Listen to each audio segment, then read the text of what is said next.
അസ്സലാമു അലൈക്കും വറഹ്മത്തുള്ളാഹി. പ്രിയപ്പെട്ടവരെ, നമ്മളൊക്കെ അറിഞ്ഞുകൊണ്ടിരിക്കുകയാണ് വയനാട് ജില്ലയിൽ അതിഭീകരമായ, കേരളം ഇന്ന് വരെ കണ്ടിട്ടില്ലാത്ത, കേട്ടിട്ടില്ലാത്ത അതിഭീകരമായ ഉരുൾപൊട്ടലിൽ അതിൻ്റെ ദൃശ്യങ്ങളാണ് ഞാൻ. സുബ്ഹാനഹു വ തആല അവർക്ക് ക്ഷമയും സമാധാനവും നൽകി അനുഗ്രഹിക്കട്ടെ. മരണപ്പെട്ടു പോയ വിശ്വാസികൾക്ക് അള്ളാഹു രക്തസാക്ഷിത്വത്തിന്റെ പ്രതിഫലം നൽകി അള്ളാഹു അനുഗ്രഹിക്കട്ടെ. ഹോസ്പിറ്റലുകളിൽ മറ്റും അതിഭീകരമായി അസ്വസ്ഥതകൾ സംഭവിച്ച് കഴിയുന്നവർക്ക് അള്ളാഹു ആജിലായ കാമിലായ ശിഫ നൽകി അനുഗ്രഹിക്കുമാറാകട്ടെ.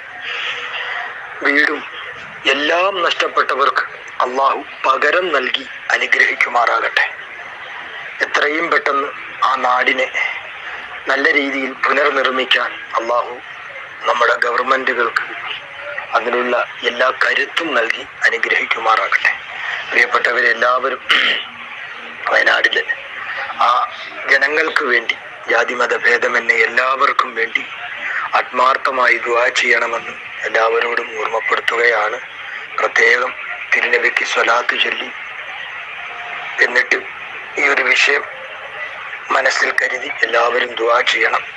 അള്ളാഹു ഇത്തരത്തിലുള്ള മഹാ ദുരന്തങ്ങളിൽ നിന്ന് നമ്മുടെ നാടിനെ അള്ളാഹു കാത്തുരക്ഷിക്കുമാറാകട്ടെ. ആമീൻ യാ റബ്ബൽ ആലമീൻ. അസ്സലാമു അലൈക്കും വറഹ്മത്തുള്ളാഹി.